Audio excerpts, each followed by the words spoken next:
Sociology में sleepy classes एक platform है यूट्यूब पर, उनकी सोशियोलॉजी की लेक्चर सीरीज फॉलो की। So I did a sleepy classes YouTube marathon. Okay. I would binge sleepy classes day and Okay. night. Sleepy classes के मैंने सारे लेक्चर्स बहुत रिलीजियसली फॉलो करे हैं। मेरा स्लीपी के साथ इंटरेक्शन हुआ और मैंने जो हमारी वीडियो सीरीज सोशियोलॉजी पे सर पड़ी हुई है बहुत ही हेल्पफुल है। मैंने स्लीपी क्लासेस की ऑनलाइन वीडियोस देखी।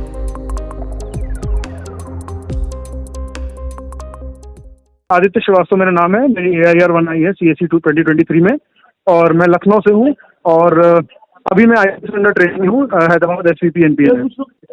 ये थर्ड अटेम्प्ट।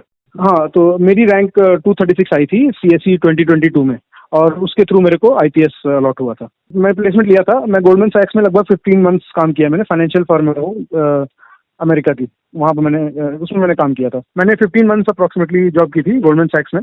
उसके बाद मेरे को भी लगा कि this job is not something that I want to do for myself.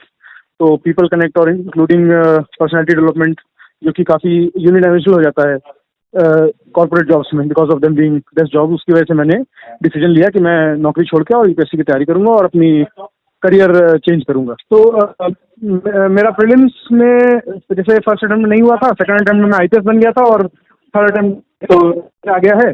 तो मैंने अपनी तैयारी घर रह के की थी लखनऊ में ही, और उसके मेजर 2 रीजन थे। पहली बात कि मैंने अपने सीनियर्स जो ऑलरेडी सर्विस में थे उनसे बात की, तो उन्होंने भी ये सजेस्ट किया था कि कोचिंग्स आपको इनिशियली हेल्प कर सकते हैं अगर आप जीरो से स्टार्ट कर रहे हैं, लेकिन अगर थोड़ा बहुत भी आपको आइडिया है तो फिर घर पे रह करके प्रिपरेशन करना एक रैशनल चॉइस होगी। उन लोगों ने भी घर पे रह के की थी, तो एक वो रीजन था। और दूसरा ये था कि मेरे घर वालों को भी ये मोटिवेशन था कि वो लोग पूरा सपोर्ट कर रहे थे। अलग से रह करके फिर खाना पानी और राशन 50 तरह की दिक्कतें रहती हैं, तो वो दिक्कतें घर में रिजॉल्व होनी थी। घर वालों का पूरा सपोर्ट था।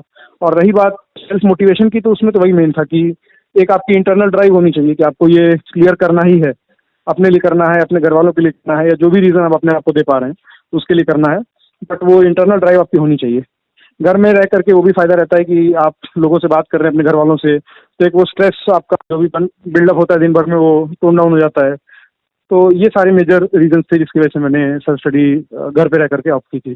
तो मैं अपना स्टेप वाइज अगर बताऊं तो पहले अटेम्प्ट में तो मैंने बहुत सारे टेस्ट लगाए थे, लेकिन पहले मैं हुआ नहीं था। तो फिर बाद में मैंने रियलाइज किया कि it's not just about hard work कि आपने कोर्स प्रिपेयर कर लिया, it's also about smart work. तो सेकंड अटेम्प्ट में जो मेरी मेन चेंज जो मैंने किया था वो ये था कि मैंने नॉट जस्ट टेस्ट सीरीज तो मैंने थोड़ा सा टोन डाउन कर दिया था अपना।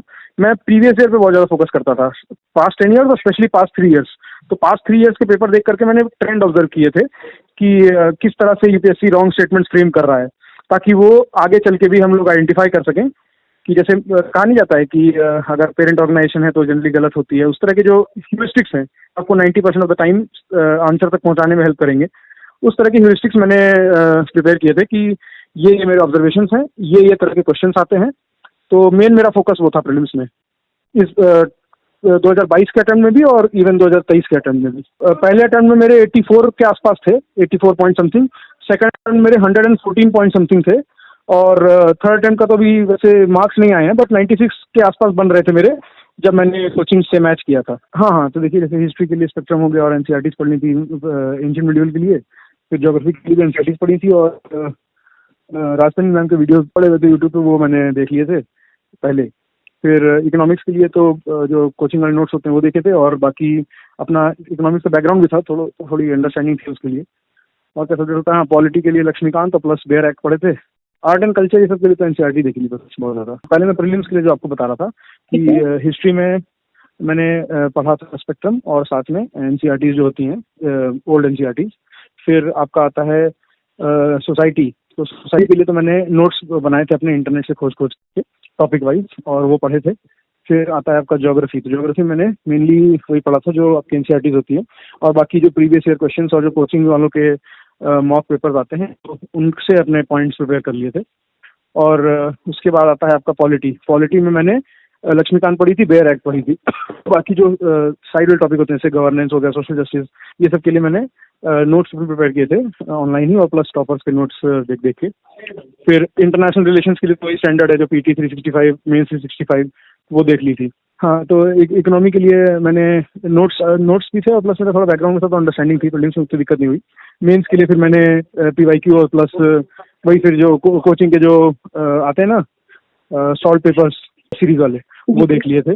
और क्या आता है इन्वायरमेंट के लिए भी सेम, मतलब पेपर 3 में मोस्टली मैंने सेम ही काम किया था, बस सिक्योरिटी जो पोर्शन होता है उसके लिए मैंने अलग से अपने नोट्स बनाए थे, और एग्रीकल्चर वाले पार्ट के लिए हाँ वो मैंने दोनों नोट्स बनाए थे अपने। बाकी तो मैं ऐसे ही देख रहा था प्रीवियस ईयर क्वेश्चंस प्लस आपका जो टेस्ट सीरीज के होते हैं सॉल्व वो वाले, और ये दो मेनली। और एथिक्स के लिए मैंने इसी बार तो ज़्यादा कुछ नहीं किया था, इस बार मैंने एक पीयूष सर करके हैं उनके कोचिंग, मतलब उनके मैंने क्या कहेंगे सेशंस ज्वाइन किए थे, तो उनका मैंने कोर्स लिया था, तो वहाँ से मेरे को लग रहा है काफ़ी फायदा हुआ। मेरा ऑप्शन इलेक्ट्रिकल इंजीनियरिंग था because of my background itself. तो मेरा मेन फोकस था उन चीज़ों पे जो मेरा पिछली बार इतने सही नहीं रहे थे, या मेरे को लग रहा था कि मैं अप टू द मार्क नहीं था, मेनली GS1, GS4 और इलेक्ट्रिकल। तो GS1 में मैंने नोटिस किया था कि मेरे नंबर ऑफ डायग्राम्स या number of attempts, number of dimensions, वो चीज़ें कम थी जो मैंने अपने दोस्तों से डिस्कस की थी, कि जैसे ऑल्टरनेटिव डायमेंशन देना, कि हाउएवर जो क्वेश्चन में लिखा है उसके अपोजिट भी चीज़ें चल रही हैं, वो वाला एक डायमेंशन, प्लस थोड़े बहुत डायग्राम्स जैसे आर्ट एंड कल्चर के डायग्राम्स, वो सब मैंने GS1 में ऐड किए थे इस बार। एथिक्स में तो मैंने प्रॉपर तैयारी इस बार की, पिछली बार मेरे पास ऐसे कुछ नोट्स वोट्स नहीं थे, हैफाजार्ड था काफ़ी। इस बार मैंने प्रॉपर तैयारी की, मतलब सेशंस लिए और इवन क्या कहेंगे टेस्ट लिखे एक्स्ट्रा, तो वो एथिक्स की स्पेसिफिक प्रिपरेशन मैंने की थी। इलेक्ट्रिकल में तो वही था कि विथ अटेम्प्ट आपका इंप्रूव होने लगता है, चीज़ें भी ज़्यादा याद होने लगती हैं और एफिशिएंसी भी इंप्रूव होने लगती है, तो उसमें ऐसे अलग से कुछ नहीं किया था, लेकिन बस प्रैक्टिस की थी काफ़ी। तो ये 3 मेरे मेन फोकस एरियाज थे। अभी तो खैर 2 मंथ बचे हुए हैं, तो आई वुड मतलब मेरी ये स्ट्रेटजी होती कि मैं इस वक्त अपने सारे सिलेबस जो मैंने अपने नोट्स में कर रखा है या बुक में हाईलाइट कर रखा है, उन पॉइंट्स को मैं क्विकली रिवाइज करने की कोशिश करता, और थोड़ा टाइम में रोज 1 घंटा 1.5 घंटा डिनोट करता कि अपने जो अगर अपने मॉक लगाए हैं तो वो रिवाइज कर लें, और मेनली प्रीवियस ईयर क्वेश्चंस पे फोकस किया जाए कि उनके जो पैटर्न्स हैं वो अपने दिमाग में बैठाए जाए कि हाँ इस तरह के पैटर्न्स में इस तरह की चीज़ें हम सोच सकते हैं कि स्टेटमेंट किस तरह फ्रेम हो रहे हैं एक्सेट्रा। तो मेरा मेन फोकस ये होता। तो ये थी मेरी मेनली प्रीलिम्स की स्ट्रेटजी, और बाकी मैं डिटेल्ड एक ऑडियो या वीडियो बनाता हूँ इसके ऊपर। Wish you all the best for prelims. Thank you.